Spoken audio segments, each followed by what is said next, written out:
So I work at a grocery company that's slowly making its many name brands across the country. This story takes place last year, a few months after my 16th birthday. I decided to get a job because I was tired of doing nothing all day in my house, and I figured why not earn some money. At this point in time, all I worked was the night shift, which was normally around 3 PM to 10 PM almost every day. I wasn't a cashier when this took place. I was a UT, which is basically a buggy boy. Obviously I took in the buggies all day. I also cleaned the bathrooms every hour and took out all the trash every night. I also stayed an hour late to help the stockers finish up their work, so we could all get out at the same time. Anyway, one night I was working and it was nearing towards the end of my shift. I was gathering up my last bit of grocery carts as the store was closing down. As I made a trip outside to get the carts, I noticed a man dressed all in black standing at the end of the shopping centre. I was a little concerned, but I didn't think too much of it. As I headed back inside though, I noticed the man got closer. I could see that his face had no expression. I walked inside and told my manager to come out with me so that she could stand at the door whilst I got the remaining buggies outside. Me and my manager were very close, so she had no problem with it. As I walked outside, I could see the man out the corner of my eye. As I began to head towards the buggies, the man started walking very fast towards me with this horrible smile on his face. He kept getting closer until he saw the manager. The second he saw her, the man instantly turned around and disappeared around the corner. I was in shock at what just happened. I don't know what this man's intentions were, but I'm glad I got my manager to come outside with me. Unfortunately, this is not where my story ends.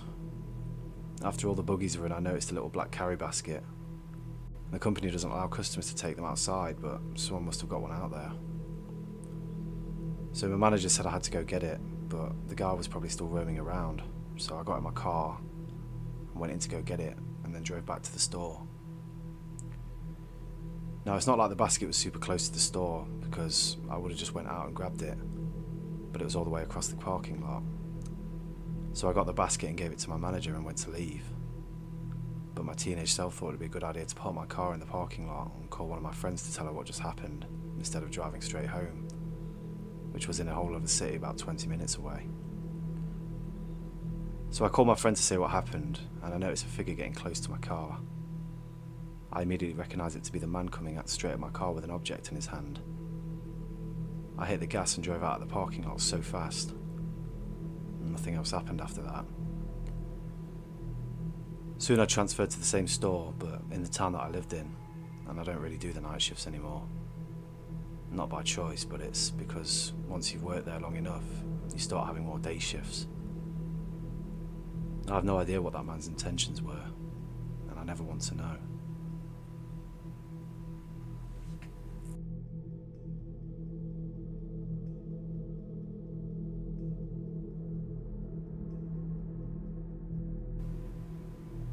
Nancy had worked in mental health group homes and facilities for over 30 years.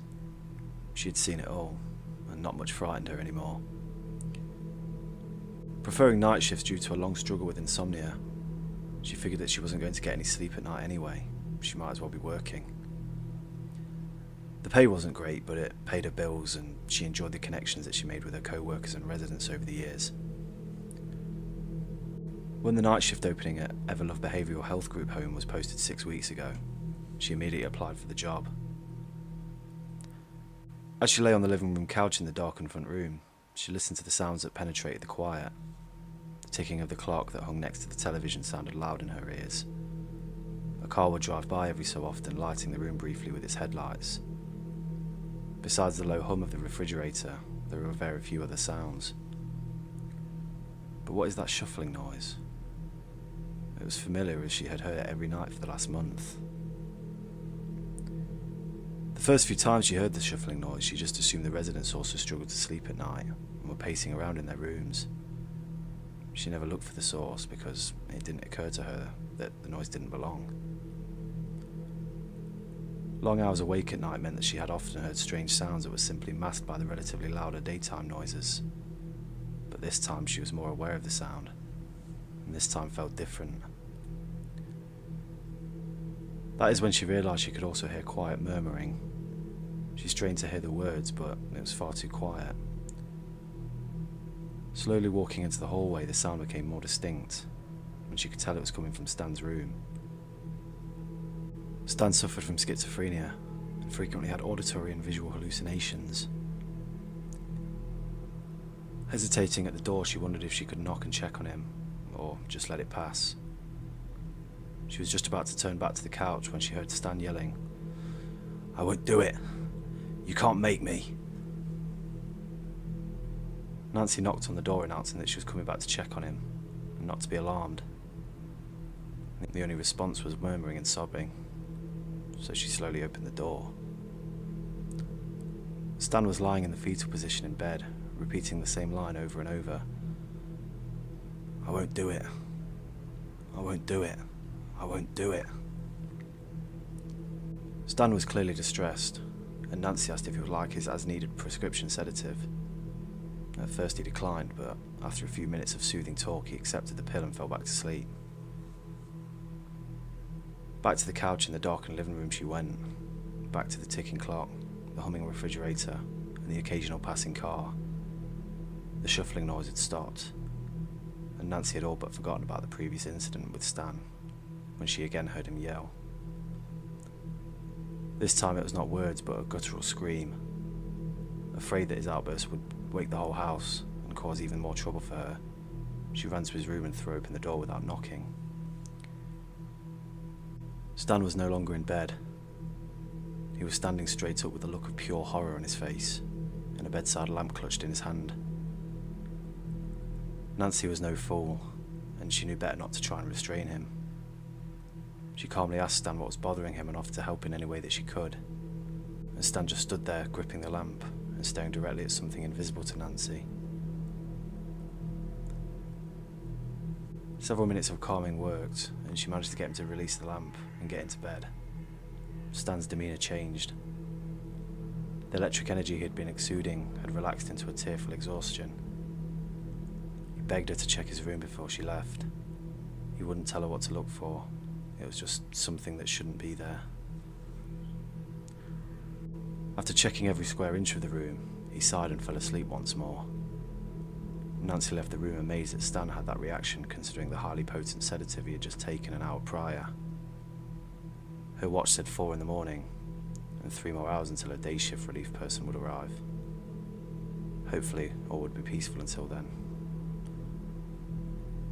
By 5 in the morning, the winter sky was still dark and the residents were still in their rooms. And that's when Nancy heard the strangest sound yet. She strained her ears once more to try and figure out what it was. At first, she heard the familiar shuffling. That was followed by some quiet groans and heavy breathing. After a few minutes, she heard what sounded like dripping. What could possibly be dripping? Nancy checked every sink and shower. No faucets were dripping. Where was it coming from? And that's when she turned the bend from one of the bathrooms to the hallway with Stan's bedroom. The dripping noise was definitely coming from that room. Had it been daytime, there was no way she could have heard it. However, the night shift was quiet, and each drop left a distinctive sound as it hit the floor. Quietly, Nancy knocked on Stan's door. No answer. And then she whispered, "Stan, are you up? Do you need help with something?" No answer. She wrestled in her head whether or not to open the door. If he was asleep, she didn't want to wake him. He was so distressed earlier he needed the sleep, and she didn't want the other residents to be disturbed. After some back and forth, she decided to let it be until med call at 7. The sun slowly rose and the light began to fill the group home through the large living room window. Nancy's relief worker would be here soon. She just needed to dole out each resident's morning medications. She realised with a start she could still hear the dripping sound. She must have turned it out the last couple of hours. Maybe she did fall asleep on the couch after all. Curious, she walked back to Stan's room, and yes, the dripping was not her imagination.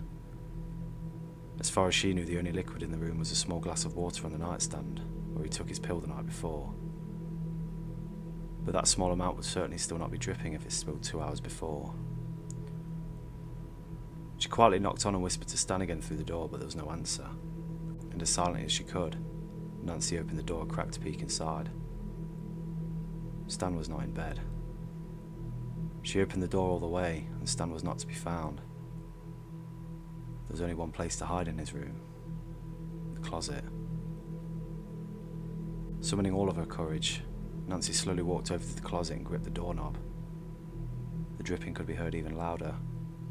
She very slowly opened the door, revealing Stan sitting in the darkness inside. As she turned on the closet light, the full horror of what she was seeing hit her. Blood rivulets were dripping from Stan's gouged eyes and ears. The droplets made a very distinctive sound as they hit the wooden floor. He was gripping a bloody pencil and smiling. Sensing her presence, he said, I finally got them to stop. I finally got them to leave me alone. With fresh and drying blood covering his face and clothing. Nancy was just about to help him out of the closet when she stopped and froze in fear. Not because of the terrible sight in front of her, but the unmistakable sounds of shuffling right behind her.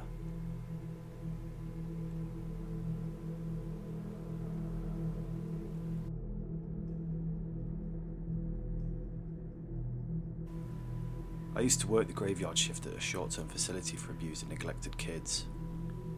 Basically, when children were taken from their homes, if their safety plan didn't include a relative they could stay with, they would be housed with us. You could imagine how devastating it was most of the time.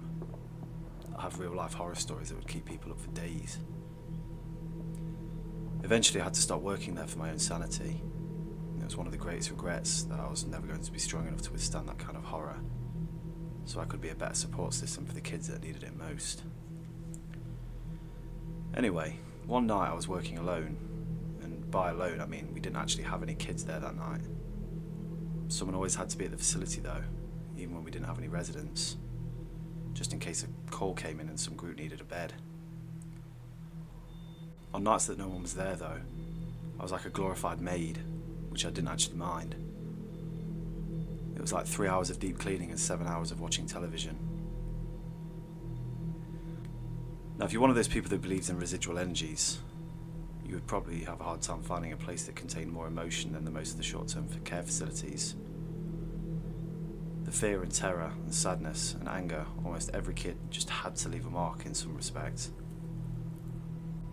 I don't know if those strong emotions could actually emit a physical entity, but what I'm about to tell you is 100% true, so take it as you will.